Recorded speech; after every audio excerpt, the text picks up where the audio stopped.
So let's talk about your muscle and your implant. So what I'm describing is the pec major muscle, the pectoralis major muscle. And that's a muscle that sits like this, right? So its normal attachment is on the fold and off of the sternum, and it goes and it works on the arm. That allows you to do bench press, push-ups, things like that, right? It's your big worker of the chest. So what happens when someone puts an implant underneath the muscle, most of the time they separate this attachment from the sternum and the fold. That allows the muscle to release so they can put an implant underneath there and get a stretch of the muscle to accommodate it. So what happens to that muscle? Well, that muscle is still working on your arm, but it's not anchored here anymore. So muscle's a contractor, it constricts, so it tends to pull up.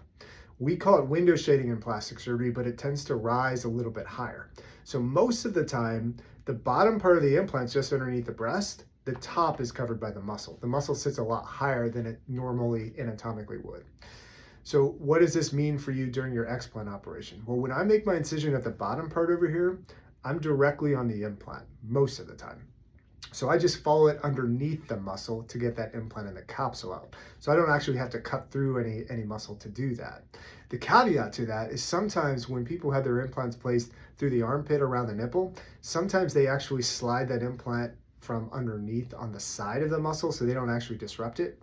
In that case, I do have to go through the muscle a little bit down here to get down to the implant, but I can repair it exactly where it was before. So it's anatomically in the same position.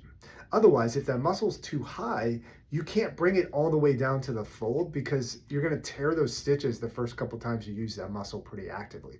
So we just basically tack it down against the chest wall. That keeps it anchored, decreases the space that's underneath the muscle.